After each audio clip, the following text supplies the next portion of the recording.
Guys, what is up? It's your Beast here. Welcome back to another Pokemon Black and White 2 Wi-Fi battle. Now, this match right here is another match against a guy from Smogon by the name of PikachuThunder, and I'm using the same team as he used in the last battle. Now, I'm looking at this guy's team. He's got some pretty threatening stuff on his team. He's got a Salamence and a Garchomp, which are really threatening. You're gonna have to get rid of his Garchomp as fast as possible because he's also got an Azumarill on his team. And if I can get rid of his Garchomp, then his Azumarill will be very easy to get rid of as well, because the only solid counter on my team that can, counter his Azumarill is my Magneton. And he's also got a Garchomp which can take those electric moves, so I'm gonna have to be very careful. And he's also got an Alakazam, which could be a problem if my Bronzong dies. But again, I do have Spiritomb, which can just lock it in there and just go for the pursuit and take it out of there. He's got a Ferrothorn, which I can handle with Magneton, and then he's also got a Scizor, which I can also handle with Magneton, so that's not really a big problem at all.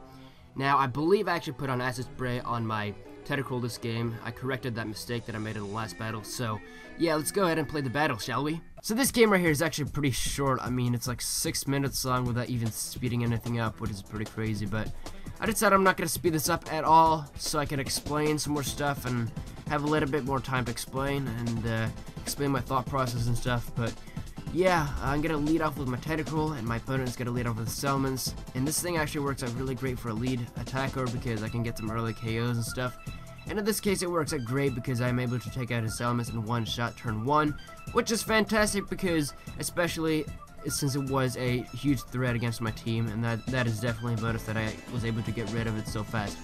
Now, he's going to fall into my little trap right here because my Tentacruel is weak to Psychic type moves, and that way it can kind of lock in Psychic types like Alakazam, and I'm going to send on this thing, absorb the Psyshock, and then trap him in there with a pursuit. But I thought at the back of my head, this thing has probably got a Focus Sash, so I was pretty sure he was going to live this with the Focus Sash, and it actually turns out that he does have the Focus Sash, which really doesn't surprise me at all because it's pretty common on Alakazams.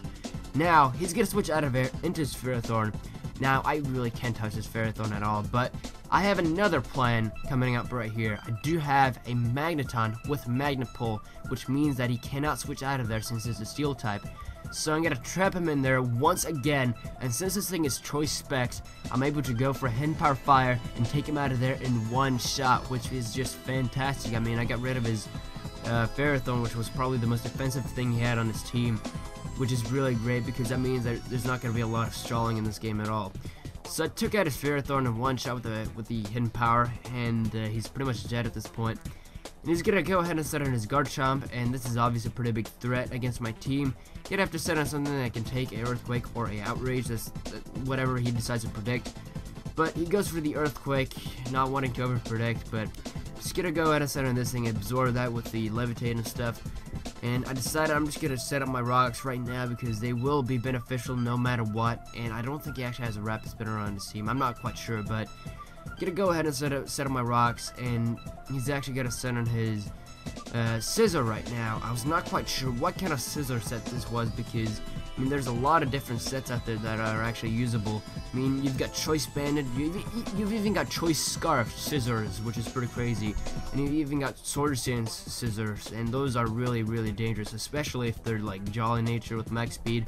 If he would have been that, then he would have been able to outspeed my Magneton, because my Magneton is actually timid or modest max speed. If it would have been timid max speed, then that thing would have been able to outspeed Scizor easily no matter what. So I was actually pretty scared right here because, I mean, I thought this thing was some sort of Sword Dancing variant, but I mean, he's some sort of bug biting variant apparently because he just bug bites my Bronzong and takes it out of there. But I don't know really. But the reason why I sent in Tentacruel instead of my Magneton is obviously I really didn't want to risk him being faster than me and just go for the superpower and take me out of there. So I just sent in this thing right here, go for the Surf and take it out of there. So it's really not going to make a difference, but I take it out of there, and his Scizor is gone. So he's going to go ahead and set on his, I'm not quite, yeah, he's going to set on his Alakazam again, and I'm going to do the same old Psychic type trick and just absorb this Psychic type move that he's about to go for, and then I will go for the Shadow Snake because I know he will stay in there predicting the pursuit again.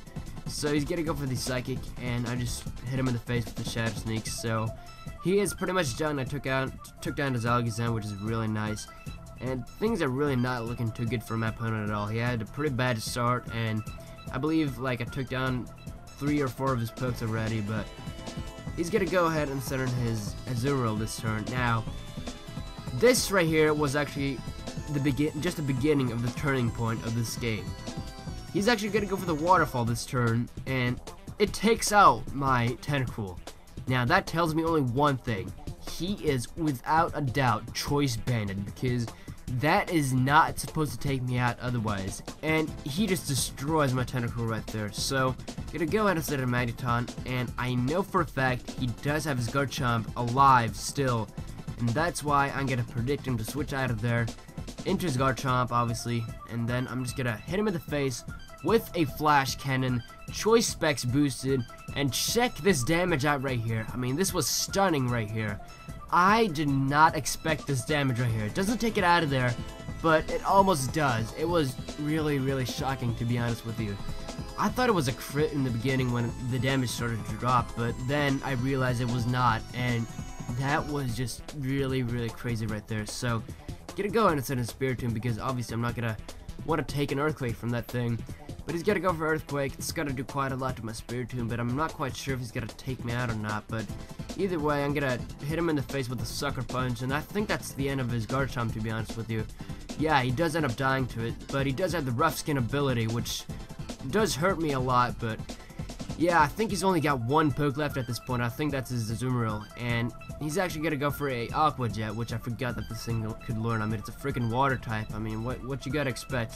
I mean, a lot of water types can learn that move, but he's gonna go for the Aqua Jet. It's gonna take me out of there, and it's Choice Band boosted. And if my Magneton does not live this Aqua Jet right here, then I'm pretty much fucked, because I mean, my Medicham is pretty frail as well, so I'm not expecting it to live anything of this sort, because, like I said, it is pretty powerful after a Choice Band boost. Now, I see the damage just continuing to drop down, and it turns out he's gonna get a crit, and I'm like, fuck, I'm done. I've got a Rhyperior and a Medicham left. My Rhyperior will not be able to live that Aqua Jet, no doubt. And my Medicham is pretty frail, so if I die to this, then I'm pretty much done. And I'm gonna have to hit the High Jump Kick as well. So he goes for the Aqua Jet, and I live somehow. I'm not quite sure, but I live with 91 HP, which is pretty cool. But I'm just gonna go for the High Jump Kick, and it will take it out of there. So that was a good game, PikachuThunder. Hope you guys enjoyed this game. Leave a like rating if you did, and I will see you guys later. Peace.